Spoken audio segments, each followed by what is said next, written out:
पुण्यधारा channel पे आपका स्वागत है। हमारी वीडियो पसंद करने के लिए धन्यवाद।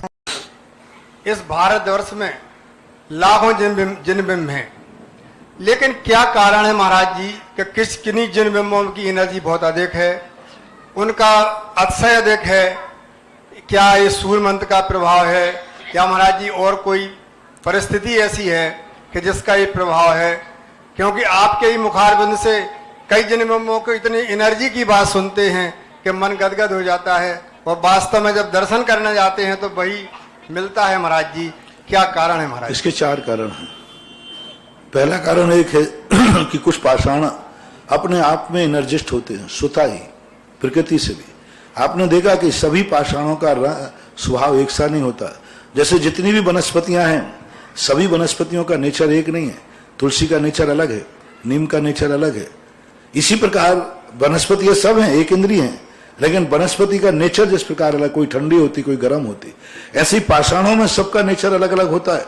एक छोटा सा उदाहरण है कि आप मार्बल के टुकड़े से दूध दही बन जाता है, लेकिन सैंडस्टोन से नहीं बनता, पन्ना रत्न से नहीं बनता, लेकिन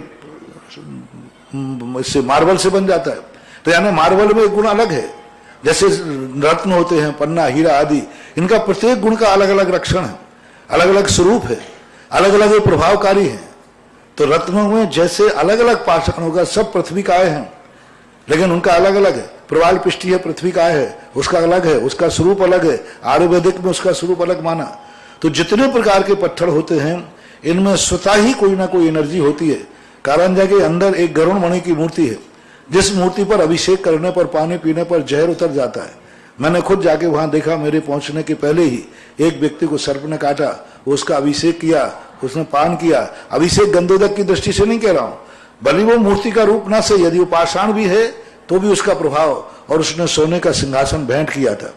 तो गरुड़ मणि होती है, तो ये पत्थरों का प्रभाव होता है। तो एक तो नेचुरल रूप से पत्थर होता है, और नेचुरल रूप से पत्थरों की एनर्जी मुझे देखने में आई कि आपके जो कोटा है, कोटा के अंदर दादावाड़ी के एक बड़े भगवान बैठे, हम वहां चतुर्मास किया था।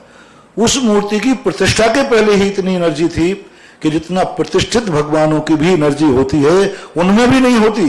जिसमें प्रतिष्ठा के पहले ही जिस दिन विराजमान हुए, उस दिन जैसे जाके मैंने छुआ, छूते ही मैं स्तब्ध रह गया कि अभी तो इसका कुछ भी नहीं हुआ। तो पाषाणों की एनर्जी होती है। दूसरी एनर्जी होती है दातार की। दातार ने किस भावना से उसको पूजा को निकाला। उस पाषाण को निकालते समय हमारे यहाँ पाषाण की पूजा होती है। पहले उसका मांगलिक होता है। जब खदान से पत्थर निकलता है मूर्ति का, उसे शिला पूजन कहते हैं। पूजन का अर्थ उसको नमस्कार आदि नहीं, मांगलिक किया जाता है। उसके सामने संकल्प किया जाता है कि इस मूर्ति को, इस मूर्तिमा के लिए, हम भगवान की मूर्ति के लिए स्वीकार करते हैं। ऐसा करके वहां विधि अपने शास्त्रों में लिखी है, प्रतिष्ठा पाठों में। उसके बाद प्रभाव पड़ता है सूर्य मंत्र देने वाले का, कि सूर्य मंत्र देने वाला साधु कैसा है। जो सूर्य मंत्र उसने दिया जा रहा है, क्या वह सूर्य मंत्र का ज्ञाता है? क्या सूर्य मंत्र का कभी जाप किया है?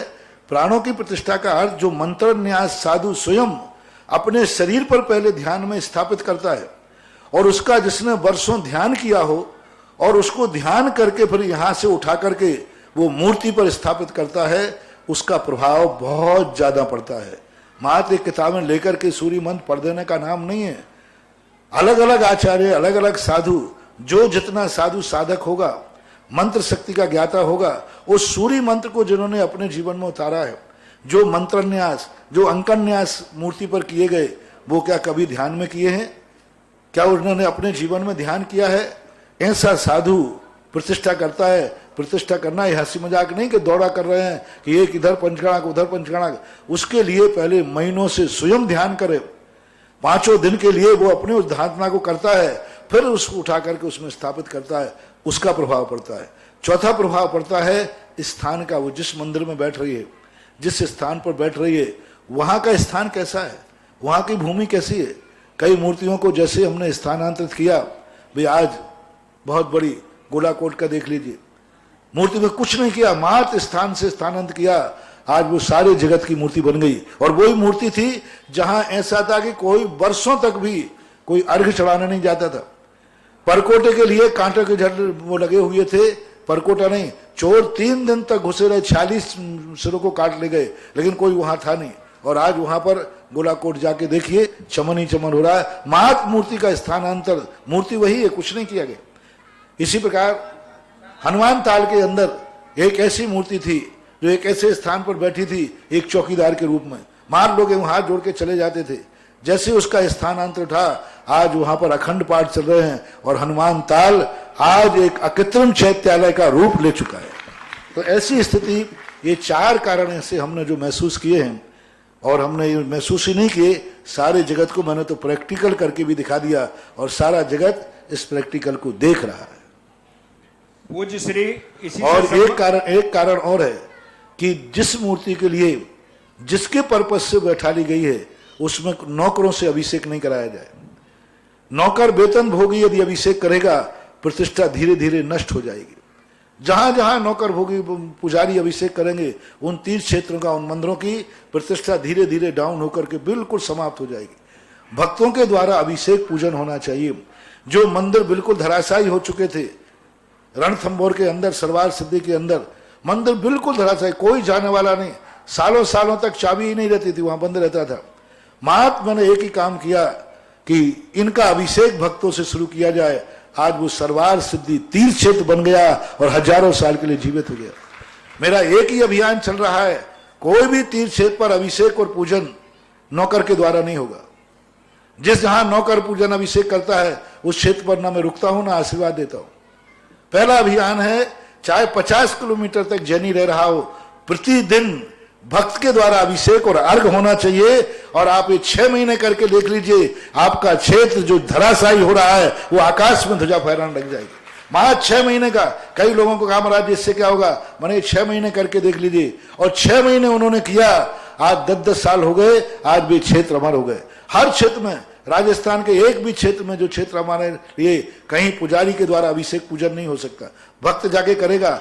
50 किलोमीटर, अभी एमपी में गया था, थूमन जी 35 किलोमीटर दूर है, ललितपुर 30 किलोमीटर दूर है, देवगढ़, वहां प्रतिदिन अभिषेक करने वाले बस भर करके लोग जाते हैं, गोलाकोट जाते, सब जगह, सब तीर्थ क्षेत्रों पर यही कहा, वेतन भोगी को हटाओ, अतिशय पाओ, बस, और कुछ नहीं। एक ही अभियान है, वेतन भोगियों से अभिषेक पूजन नहीं कराओ, क्योंकि ये बहुत बुरे भाव करते हैं, बहुत बुरे भाव करते।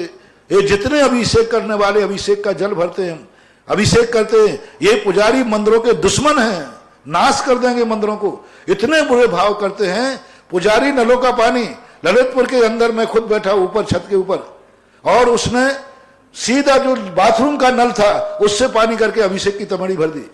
मैंने कहा क्यों? बोले हमें एक तमड़ी के लिए लगाया था, अब 4 तमड़ी भरी जाती। कुशल वकील साहब, आप कहिए, आपके ललितपुर में मैंने बताया था, और उससे जाकर अभिषेक हुआ। नौगावा के अंदर एक पुजारी जल भर रहा था, मैं ऊपर लघु शंका के लिए गया सुबह सुबह, उसे क्या मालूम कि आज ऊपर वाला देख रहा है। उसने तमेड़ी भर रहा था, तमेड़ी भरते उसका छन्ना नीचे खिसक गया, उसने यूं देखा और उसी छन्ने को सीधा करके और पानी भर दिया। और मैं प्रतिदिन अभिषेक के समय वहां जाता था, मैंने की तमेड़ी वही है, सब कुछ है। मैंने उसको बुला के पूछा तो उसने कहा महाराज जी अब पूरी तमेड़ी खाली करते तो हमें दोबारा भरना पड़ता। कबूल कर लिया। अब ऐसा पाप होता है। मैं तो सारे भारत के लिए आह्वान है, मंदिरों में अतिशय चाहते हो तो अभिषेक और पूजन कभी नौकरों से मत कराना, चाहे वो जैन नौकर हो, चाहे तुम्हारे कोई भी नौकर हो, कभी नहीं। ये पुजारी की भावना बहुत बुरी भावना होती है, इनके अच्छे परिणाम नहीं होते। ये तो पेट के लिए कर रहे हैं, भगवान से इनको कोई लेना देना नहीं। यदि 4 भगवानों का अभिषेक कराते हो, किसी दिन आपने 2 भगवान बढ़ा दिए तो उन भगवान को वो उठा उठा के पटकते हैं। ऐसे पुजारी है। मेरे सामने एक पुजारी, बागड़ की बात है, एक स्थान पर एक पुजारी पूजा करता था, वहां 4-5 लोग अभिषेक करते थे, उतना पानी भर देता था। लेकिन जब मैंने उपदेश दिया तो वहां 50-60 लोग हो गए। और वहां जाने के बाद फिर जब कहा तो जिस मैं वहां से निकलूं और वो कोई ना कोई चीज पटके, मैंने कहा पुजारी जी आप प्रतिदिन कोई ना कोई चीज, तो क्या करें, प्राण ले लो हमारे। और मैंने कहा ये तो गर्म आदमी है। मैंने कहा पुजारी जी आप रोज को कोई ना कोई चीज, और जब मैं निकलूंगा तभी गिराता था वो, नियम से कुछ ना कुछ गिराएगा, और वहीं से मैं निकलता था जहां वो द्रव्य होता था। मैंने पुजारी बात क्या है? बोले महाराज जी आपने देखिए प्राण ले लो हमारे, 4 व्यक्तियों के लिए मैं अभिषेक भरता था, आपने 50 कर दिए, मेरा वेतन तो उतना ही है, मेरा वेतन तो उतना ही है, मैं कितना पानी भरूं, मैं थकूंगा नहीं तो क्या। अरे मैंने की गलती हो गई। मैंने कमेटी को बुलाया, मैंने कल से 4 ही अभिषेक करेंगे, नहीं तो पुजारी का वेतन बढ़ाओ। तो उनका महाराज जी कह दो, हमने कहा प्रत्येक एक थाली पर उसके 2 रुपया बढ़ेंगे, जितनी थाली बढ़ाओगे, पहले कितनी, तो 2 रुपया थाली के बढ़ा दिए कमेटी ने। अब मैंने तो कान पकड़ ली, आज के बाद मैं अभिषेक पूजन पर उपदेश नहीं दूंगा, क्योंकि मैं पुजारी में प्राण थोड़ी लूंगा। तो वो 8 दिन बाद आ गया, बोले महाराज जी आजकल आपने अभिषेक पूजन पर प्रवचन बंद कर दिए। मैंने क्यों, आपको परेशानी होती? नहीं आप तो बढ़ाइए। मैंने कि ओहो, आप तो कहिए अब तो 50 नहीं 100 आएंगे, क्योंकि एक थाली पर 2 रुपया बढ़ गया ना। अब ये स्थिति मैंने अपने हाथ से भोगी। तो ये सबसे बड़ा कारण है कि जिस मोहल्ले में, जिस कॉलोनी में जितने लोगों के लिए वो मंदिर बना है, उसमें कितने % अभिषेक करते हैं, उतने % ही अतिशय है, और जितने नहीं करते हैं उतना अतिशय कम है। और 100% करिए, कॉलोनी के मंदिर में भी चमत्कार आपके सामने होना शुरू हो जाएंगे। और ये मेरी कहना मत मानो, आप तो प्रैक्टिकल कर लीजिए, कितना % आपके मंदिर में अभिषेक करते, पूजन करते हैं, उतना % उस मूर्ति में अतिशय है। कितने % उस क्षेत्रों पर जाकर पुजारियों से अभिषेक पूजन कराते हैं। तो ये 5 कारण हमने आपको सारे भारत को दिए